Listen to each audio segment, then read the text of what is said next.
Bonjour, dans cette vidéo, nous allons nous poser des questions sur la manière d'analyser le profil énergétique d'une réaction, de bien savoir utiliser les renseignements que ce profil va nous apporter et de les réinvestir dans la manière de décider quel sera le produit formé majoritairement lorsque éventuellement une réaction peut en fabriquer plusieurs en compétition entre eux. Le profil énergétique de la réaction, c'est ce fameux graphe dans lequel on étudie l'évolution de l'énergie potentielle du système, constituée des réactifs et des produits, en fonction d'une abscisse particulière que nous avons appelée la coordonnée de la réaction. Attention, lorsque vous tracez ce graphe, il faut légender les axes, donc vous devez avoir compris ce que représente cette coordonnée de réaction. C'est a priori un calcul d'abscisse curviligne sur une courbe qui donnerait l'évolution de l'énergie du système en fonction de différents paramètres. Ce dont j'ai besoin que vous ayez conscience, c'est que cette coordonnée de réaction n'est pas le temps, mais respecte la chronologie des différentes étapes par lesquelles va passer le système au cours de la transformation. J'aime bien dire que c'est comme si quelqu'un avait pris des photos de la transformation au cours du temps et les avait alignées les unes derrière les autres dans une chronologie correcte, mais sans vous indiquer jamais l'intervalle de temps qui peut se passer entre deux prises de vue différentes. Les renseignements qui sont portés sur un tel graphe doivent être pris séparément. Tout d'abord, je dois mettre en évidence tous les états particuliers par lesquels passe le système réactionnel au cours de la transformation. Cela signifie que je vais positionner d'abord l'état initial constitué des réactifs et l'état final constitué par les produits. Cela me permettrait éventuellement de donner l'équation bilan, la seule évocation de la conservation de la matière, passant de l'état des réactifs vers l'état des produits, sans aucune explication de la manière dont s'est effectuée cette transformation-là. Ensuite, je vais venir rajouter des informations mettant en œuvre le fait que la transformation se fait peut-être en plusieurs étapes, pendant lesquelles je sais qu'il y a une modification des molécules. C'est ce que l'on va appeler les différents actes élémentaires. Des actes élémentaires, ce sont des réactions qui traduisent la réalité des rencontres entre les particules, la réalité de ce que j'appelle des chocs efficaces, mais sans donner plus d'indications sur l'influence du milieu. Cela va me permettre du coup de donner un schéma réactionnel. Ce schéma réactionnel, pour l'exemple qui est porté sur ce graphe, ce serait de dire que R se transforme d'abord en un intermédiaire réactionnel et que ce même intermédiaire réactionnel, dans une deuxième étape, alors donne naissance au produit. Bien entendu, lorsqu'on passe d'un état initial, par exemple les réactifs, pour aller jusqu'à l'intermédiaire réactionnel, je dois me rappeler que cela se fait en passant obligatoirement par un état de transition. Qu'est-ce que c'est qu'un état de transition? C'est d'abord un point qui est un maximum relatif de la courbe qui donne l'énergie du système. C'est donc un état d'énergie maximale par lequel passe la transformation au cours d'une étape élémentaire. Ces états de transition, vous devez absolument savoir que ce sont des états extrêmement instables et tellement instables qu'ils sont non isolables. C'est-à-dire que je ne peux que faire une hypothèse sur la structure du système lorsqu'il passe par un état de transition. Ça, à l'inverse de ce qu'est un intermédiaire réactionnel, un IR. Lui, pour le coup, je vois bien que je passe par un minimum relatif de l'énergie du système au cours de la transformation. Sa durée de vie peut être très courte, il est voué à être réinvesti dans la deuxième étape pour donner naissance au produit final stable, mais cette stabilité relative fait que assez régulièrement, c'est un état qui peut être isolable, qui peut donc être détectable et étudié, par exemple par des méthodes de spectroscopie. Donc voilà les états particuliers que je symbolise sur la courbe. Vous avez vu que j'ai tracé des petits traits pour les mettre en évidence. On a pour habitude de relier entre ces états pour expliquer que le chemin de transformation pour aller de R vers les états de transition et jusqu'au produit final est un chemin continu. On trace une espèce de courbe qui dessine des montagnes. Très bien, il suffit d'imaginer ce dessin, mais j'insiste beaucoup, pour moi, l'important c'est de savoir positionner les états. Dernière information amenée par ce graphe énergétique, la fameuse notion d'énergie d'activation, EA. Vous devez savoir que c'est l'énergie nécessaire pour envisager le passage par une réaction ou par un acte élémentaire. Vous vous rappelez que c'est la différence d'énergie entre l'état initial et l'état le plus haut en énergie, donc l'état de transition par lequel doit passer le système. Vous devez bien entendu vous rappeler qu'il existe une loi d'Arrhenius qui va permettre de créer un lien mathématique entre cette énergie d'activation, EA, et la constante de vitesse de la réaction. Donc, autrement dit, je peux utiliser un profil énergétique pour avoir une notion de la vitesse à laquelle se réalise un acte élémentaire. En tout cas, ça me permet de contrôler quelle est la réaction la plus rapide, quelle est la réaction la plus lente, et donc de déterminer, par exemple, l'étape cinétiquement déterminante, c'est-à-dire l'étape la plus lente par laquelle va passer ma transformation. Sur ce diagramme, ce serait très nettement la première.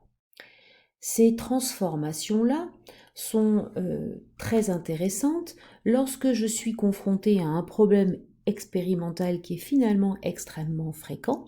Je dispose, par exemple, d'un système de réactifs capable de donner naissance à deux produits qui sont en compétition. Lorsque un industriel met en œuvre une transformation, il y a gros à parier que peut-être qu'un seul de ces deux produits a un intérêt économique pour lui, et donc il aurait tout intérêt à savoir comment favoriser la fabrication d'un produit par rapport à l'autre, et ça, c'est un vocabulaire de gestion de la compétition. On dit qu'on cherche à orienter une réaction en favorisant la fabrication d'un des deux produits. À partir du moment où j'ai compris que j'ai deux réactions à analyser, je me rappelle que les points sur lesquels je vais venir travailler sont toujours de deux natures. Il doit toujours y avoir une étude thermodynamique comparée des deux réactions qui fabriquent P1 et P2. Étude thermodynamique, ça sous-entend étude de l'énergie nécessaire pour que la réaction se fasse, étude de la stabilité du produit obtenu, et une étude cinétique comparée. C'est bien beau de savoir qu'un produit très stable est capable d'être fabriqué, c'est un autre problème que de connaître la vitesse à laquelle on peut espérer obtenir ce produit-là, le cas extrême étant celui où la vitesse de formation serait carrément nulle, entraînant ce qu'on appelle un blocage cinétique d'une réaction pourtant a priori thermodynamiquement tout à fait favorable. Ces deux éléments-là vont m'amener à faire des choix expérimentaux favorisant la fabrication d'un produit, et je vais distinguer deux situations finalement assez extrêmes, mais qui sont les situations courantes que nous rencontrerons au cours de l'année. Premier cas, j'imagine que les deux transformations qui m'intéressent sont des transformations spontanées, donc irréversibles, donc totales. Ça veut dire quoi? Ça veut dire que quand R donne naissance à P1 ou quand R donne naissance à P2, ce n'est pas dans le cadre de la thermodynamique que je vais réussir à trouver un comportement différent pour ces deux réactions. Les deux se font très bien. Je comprends alors que si j'ai le moindre espoir de favoriser la fabrication de P1 par rapport à P2, je ne pourrai avoir que des différences liées à la vitesse à laquelle ces deux réactions vont se faire, et donc il va falloir que je complète mon étude par la connaissance des constantes de vitesse, K1 et K2 que j'associe. Si j'arrive à exercer un contrôle pour orienter la réaction, je dirais donc que je me place dans des conditions d'un contrôle dit cinétique. Seule la vitesse de la formation permet de distinguer les deux produits, et je retiens bien entendu que dans des conditions de contrôle cinétique, on obtiendra majoritairement le produit qui se forme le plus vite. Inutile de vous dire que cette phrase est une phrase qu'on reprendra de manière extrêmement fréquente. Pourquoi? Parce que dire qu'on a un produit qui se forme le plus vite, cela revient à dire qu'on va obtenir majoritairement le produit associé à la constante K de vitesse qui sera elle-même la plus grande. Et à partir de là, je sais que je peux faire un lien avec des données énergétiques, notamment en utilisant la loi d'Arrhenius. Cette loi d'Arrhenius, elle m'avait permis de dire que K était égal à grand A exponentielle moins EA sur RT. Ce qui veut dire que si K est grand, c'est la même chose de penser que l'énergie d'activation doit être petite. Le produit majoritaire est donc celui qui est associé à l'énergie d'activation la plus petite. Et d'après le graphe énergétique dont nous venons de parler, je sais que si cette énergie d'activation est petite, c'est que c'est une grosse bêtise de ma part, l'état de transition associé doit être le plus bas possible, puisque l'énergie d'activation, c'est l'énergie pour atteindre l'état de transition. Et donc cet état de transition associé sera celui qui est le plus stable. Le vrai problème que je rencontre, c'est qu'un état de transition n'est pas isolable et n'est pas étudiable. Par contre, je rajoute un renseignement qui s'appelle, vous vous en souvenez, le principe de Hammond. Et ce principe de Hammond me permet de dire que lorsque les modifications de structure sont peu importantes, alors les énergies sont quasiment voisines, et ça me permet de dire que, puisque sur un graphe énergétique, l'état de transition est pas très différent de l'intermédiaire réactionnel, alors ça veut dire que si l'état de transition que je cherche doit être très stable, j'en déduis que l'intermédiaire réactionnel par lequel passe la transformation doit aussi être le plus stable possible. Et donc je retiens que dans des conditions de contrôle cinétique, on obtiendra majoritairement le produit qui passe par un intermédiaire réactionnel qui sera le plus stable. Et c'est tout à fait possible d'étudier la stabilité de cet intermédiaire en vérifiant quelles sont les causes de sa stabilisation, qui peuvent être des effets inductifs ou alors des effets mésomères, sachant que ces effets-là seront prépondérants. Je pourrais de temps en temps aussi me poser simplement la question de l'influence du solvant. Je vous renvoie à la vidéo précédente.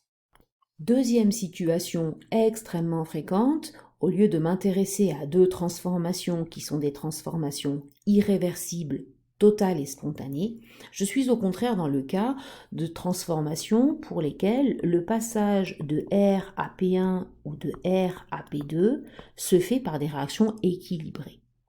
C'est donc uniquement des grandeurs thermodynamiques qui vont permettre de savoir quelle est la réaction qui va être favorisée, et bien entendu, il faudra pour cela que je me dote des renseignements amenés par les constantes d'équilibre K1 et K2 associées à ces transformations. Bien évidemment, je n'ai pas besoin de savoir quelle est la vitesse de chacune de ces transformations, puisque je vais m'intéresser au système au moment où les réactions ont atteint leur équilibre final. Peut-être que cela prend énormément de temps, mais ce n'est pas un problème. Je laisse donc de côté toute information liée à la vitesse des transformations. Je me contente d'étudier les informations liées à la thermodynamique et je retiens que dans des conditions de contrôle thermodynamique, on obtiendra majoritairement le produit qui sera associé à la constante la plus grande et qui sera donc le produit le plus stable, quelle que soit sa vitesse de formation. À partir de là, selon les profils énergétiques des deux réactions que je compare, je pourrais exercer un contrôle orienté vers des conditions qui permettent soit un contrôle thermo, soit un contrôle cinétique. Ça ne sera pas toujours le cas.